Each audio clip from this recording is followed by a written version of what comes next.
emotional and psychological abuse. Well, actually, we're going to come to, I think I'm going to speak about all of these shortly. So what do we say? The person experiencing the distressing event may feel threatened, anxious, or frightened as a result. The person will need support and time to recover from the traumatic event and regain emotional and mental stability. This is the important thing. When we commit these kinds of abuse, the person feels threatened, anxious, or frightened. In this generation we live in, that's something. That's a zach. That's real. That's abusive. And one generation ago, threatened, anxious, or frightened. Who wasn't frightened of their father? I remember my father V'Shalom came down one day, pulled off his belt at the breakfast table, and he whacked the table. I remember very clearly the end of the belt hit the sugar bowl, and my brothers and I all sat there, and the sugar bowl danced because he hit it, and it went to the edge of the table and crashed on the floor.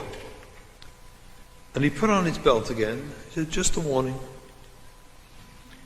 In those days, it was a story we told over. It was just like, you do anything remotely like that today, children, and it was the fear, just feeling threatened, anxious, or frightened, that's abusive today, to do that to kids.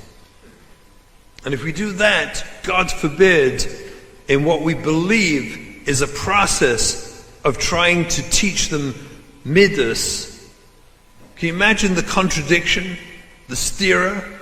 That we're frightening them into behavior. We're scaring them into learning or going to shul on time. What we're actually doing is abusing them. And that abuse, if it's done over and over and over again, remember, as one time, nicht gefährlich. Done again and again and again, contributes to complex trauma. It makes a child feel scared for their life, afraid, insecure of what's going to happen next, and triggers a system inside them, which I'm going to show you shortly, that is absolutely beyond their control, where they will then react traumatically, and then the whole world comes down on them. Once the trauma system starts for any of our children, their world collapses. Nicht nur they had the experience that caused the PTSD. Do you understand what I'm saying?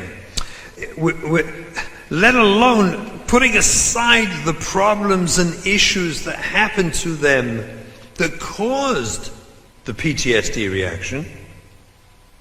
Once they now are having a PTSD reaction, frequently that's not understood, not diagnosed properly, and not treated, their whole world collapses. Their world falls apart. And that's why it's so crucial that we understand this and we try and head this off. A child that versteht sich have no real Havana. Listen, we don't even understand what's happening to them. How should they understand it? How should they grasp it? So their world collapses, Rabbi say, imamish collapses. Because they're now blamed for their reaction. You understand, they had complex trauma. They get triggered because they're frightened or threatened or anxious and scared of hurt, whether it is physical, emotional, psychological, sexual, spiritual. We'll come to all that shortly. Their reaction to it is self-preserving, which means I don't care about you or the world or anyone else. I'm just going to survive myself, and they get killed for that reaction by parents, by schools, system, the street. Kill them for that reaction. And all they're doing is reacting because they're PTSD. So their world collapses. Mamish collapses.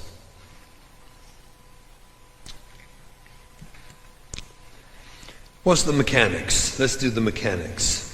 So a traumatized person, in our books, let's let it go of all the near life threatening. Avada, that's traumatic. Avada, that's PTSD. It has nothing to do with our sugya. Our sugya is all these events that undermined a person, a child, and made them feel frightened, scared of life, anxious about their ability to succeed and please us as parents, satisfy their teachers and rebbes.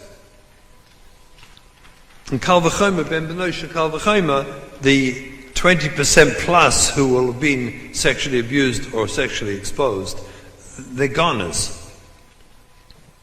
So they'll likely be diagnosed with PTSD, post-traumatic stress disorder. And I want to explain the problem.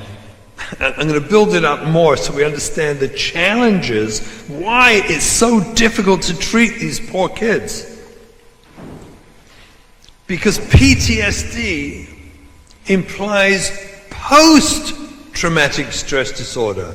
It means it's over.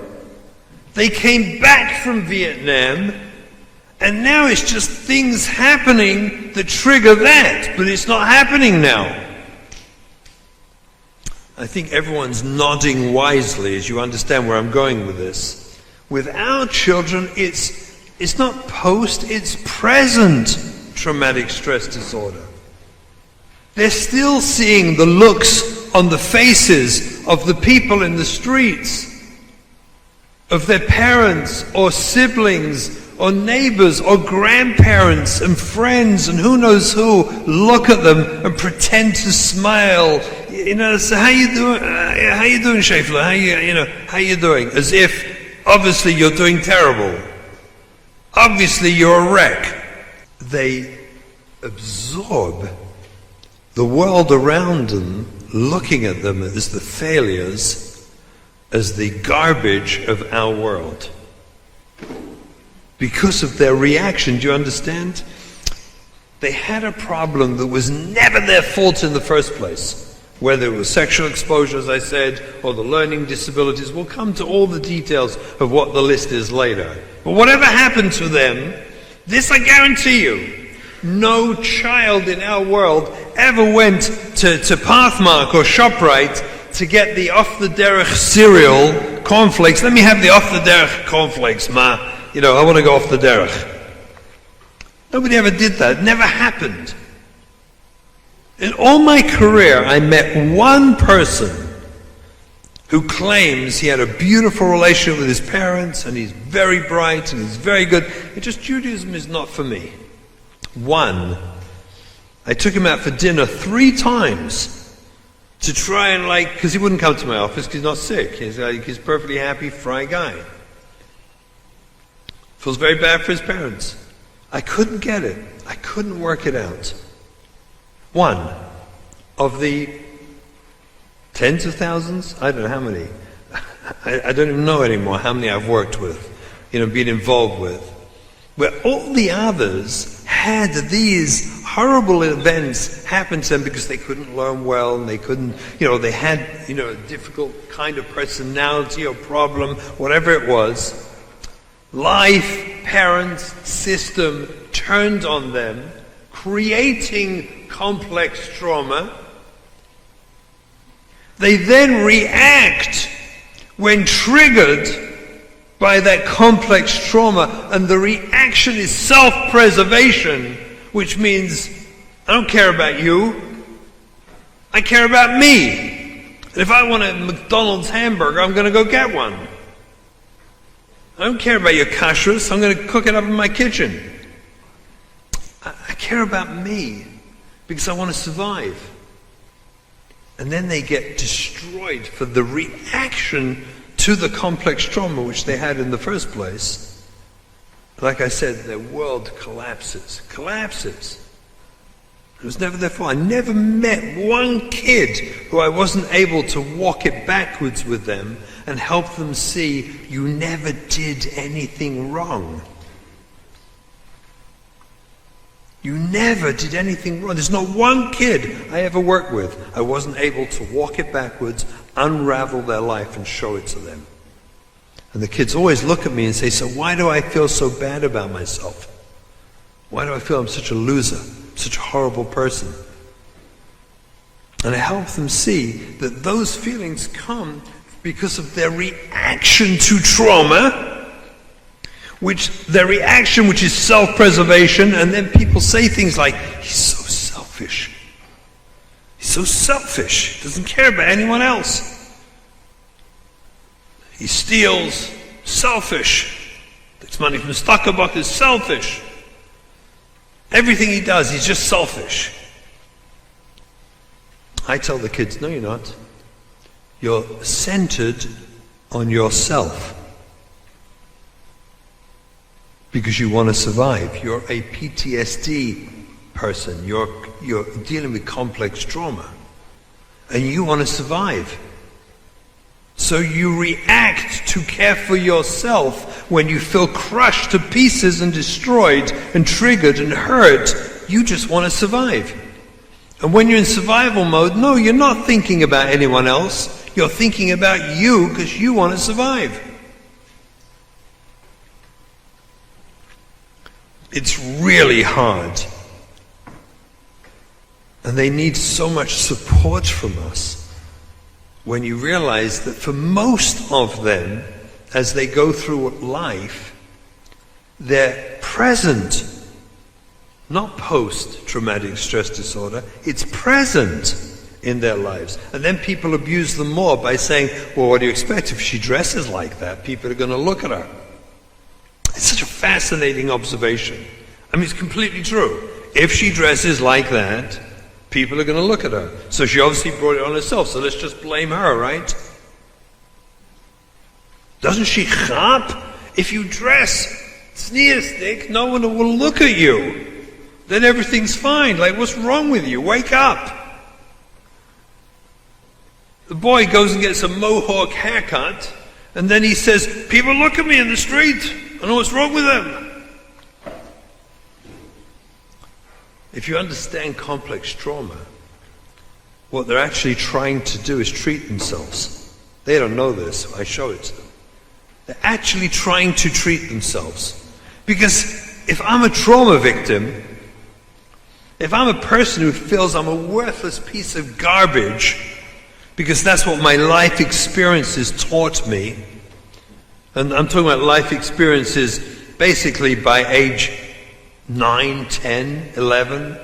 You know, by then they already know I'm worthless. Inside it's already there. So they'll look at me and think, that's like crazy. The kids will say it to me, that's like crazy. So if I dress properly, they'll love me. They don't love me. My mother loves the way I'm dressing. My father's not proud of me. He's just proud to walk me into shul because I look good. It makes him feel good. They're completely not proud of me. They don't even see me. But if I get a mohawk, and then my father... You know what a mohawk is? Oh, good, okay. It's like having both your pairs just in the middle. Okay. But if I get a mohawk, and my father takes me into shul, and walks with me in the street, then I know I'm worth something. If she dresses chalashastik and my mother takes her with and goes out to eat with her and takes her to a simcha, this is my daughter, then for the first time she's self-treating. Don't you see that? She's Mommy must love me. Because she certainly doesn't love the way I'm dressed. That nauseates her, I know that. It's poshut. But she must love me. Guess what that treats? That treats the underlying abuse that caused the PTSD and the trauma in the first place. So here the kids' hanhaga and behavior is a certain form of survival and self-treatment. And what do we usually do? Unless you come to Kesher Nafshi or go to Avi, what do? You kill them. You give them the look. You fight them. You argue with them. You debate them. And they look at you and they know that fake smile is a fake smile. Come on. They know. Yeah, you look very nice today.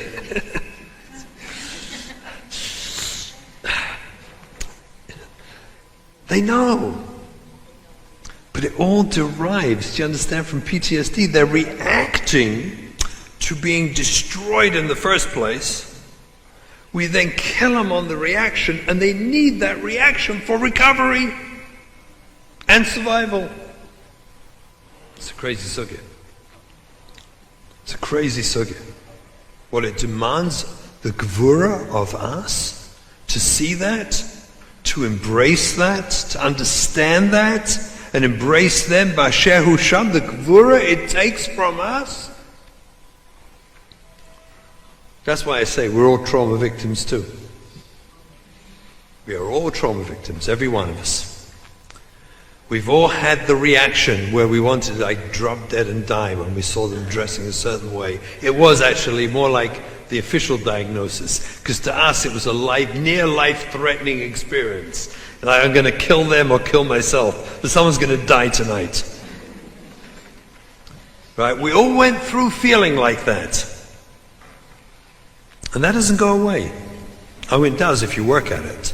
It does when you understand it. It deepens when you so get it, what they're doing, and you chap it, that you pasha want to cry the whole time, but never with disappointment or anger or shame. But you want to cry the whole time, like, I'm so sad I didn't chap this before. I wish I'd known this. I wish I'd known this.